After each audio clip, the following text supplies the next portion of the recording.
Deciding whether to pay off debt or start investing can be a tough choice. Both are important for financial security, but which one should take priority? On one hand, paying off high-interest debt like credit cards can save you money in the long run. On the other hand, investing early allows you to take advantage of compound interest, building wealth over time. In this discussion, we'll weigh the pros and cons of each approach, helping you decide the best strategy based on your financial goals and current situation. Let's break it down. Today we will talk about should you pay off debt or invest first. So before we start, make sure to hit the like button and subscribe to my channel. 1. The case for paying off debt first. A compelling argument can be made for prioritizing debt repayment, especially when dealing with high-interest debt like credit cards or personal loans. The interest paid on these debts can be a significant drain on your financial resources, often exceeding the potential returns you could earn from investing. By paying off high-interest debt, you are essentially securing a guaranteed return equal to the interest rate you are no longer paying. For example, if you have a credit card with an 18% interest rate, paying it off is equivalent to earning a risk-free 18% return on your money. This is a powerful and tangible benefit that is difficult to replicate in the investment world, where returns are never guaranteed and always carry some level of risk. Furthermore, eliminating debt provides a sense of financial freedom and peace of mind. It reduces your monthly obligations, frees up cash flow, and creates a solid foundation for future wealth building. The psychological and emotional benefits of being debt-free should not be underestimated, as they can significantly impact your overall well-being and financial confidence. 2. Why investing early matters. On the other side of the coin, the case for investing first is built on the principle of compounding. The earlier you start investing, the more time your money has to grow and generate returns.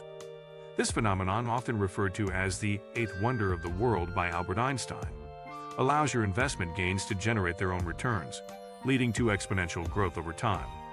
For example, a young person who starts investing $200 a month at age 25 could have a significantly larger nest egg at retirement than someone who starts investing $400 a month at age 35, even though the latter contributes more money overall.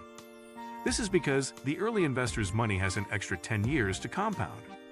Therefore, if you have low-interest debt, such as a mortgage or a student loan with a 3 to 4% interest rate, it may be more financially advantageous to invest your money in the market, where historical returns have often been higher than your debt's interest rate.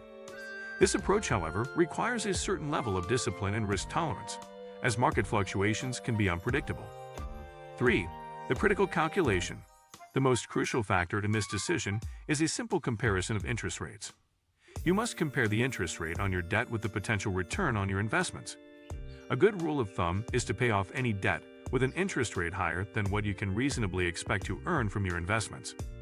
For most people, this means aggressively paying down credit card debt, payday loans, and high-interest personal loans. Conversely, if your debt has a low interest rate, such as a mortgage or a subsidized student loan, it may make more sense to invest.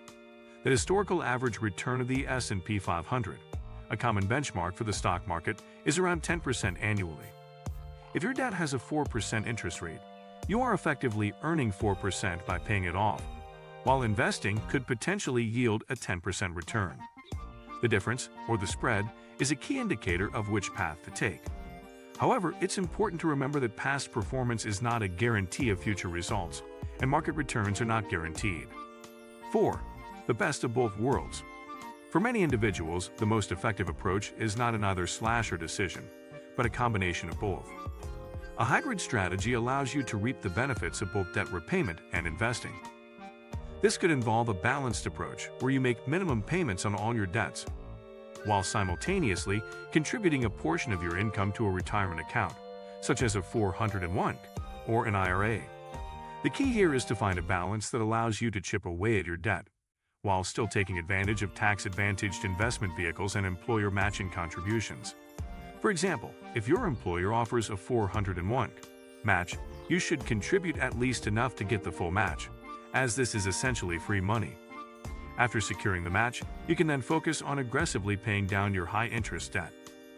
Once the high-interest debt is gone, you can then ramp up your investment contributions. 5. The psychological impact of debt and investing. The decision to pay off debt or invest is not purely a mathematical one.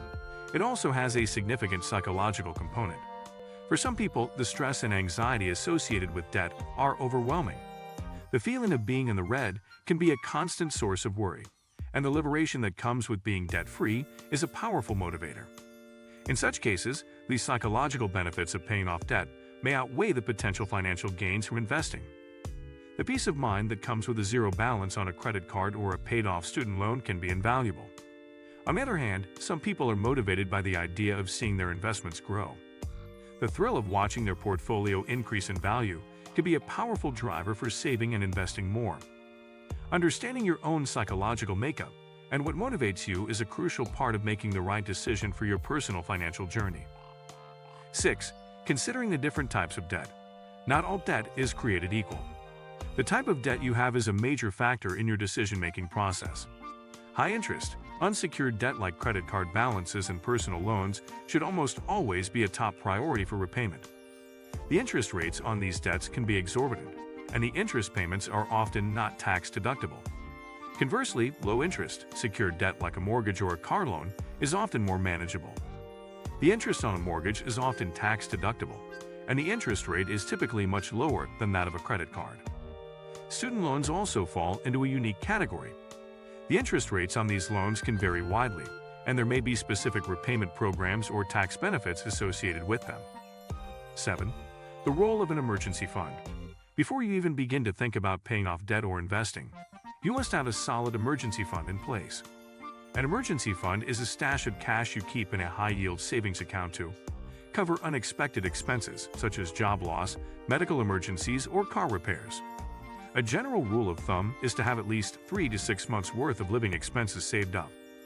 Without an emergency fund, a financial setback could force you to take on more high-interest debt, undermining all your efforts to pay off existing debt or invest. A robust emergency fund provides a crucial safety net, giving you the financial stability and flexibility to make sound long-term decisions without the pressure of an immediate crisis. It is the foundational pillar of any healthy financial plan. 8. A decision framework. To help you make the best decision for your unique situation, here is a simple framework. First, build a basic emergency fund of at least 1 to 3 months' worth of living expenses. This is non-negotiable. Second, prioritize and aggressively pay off any high-interest debt, credit cards with interest rates above 8 to 10%. This provides a guaranteed, risk-free return.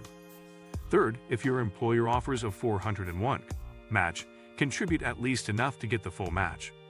This is free money you should not pass up. Fourth, with your high-interest debt gone and your employer match secured, you can then allocate your extra income to either paying down your low-interest debt or investing, depending on your risk tolerance and the specific interest rates. If you like this video and would like to see more like it, please give it the thumbs up.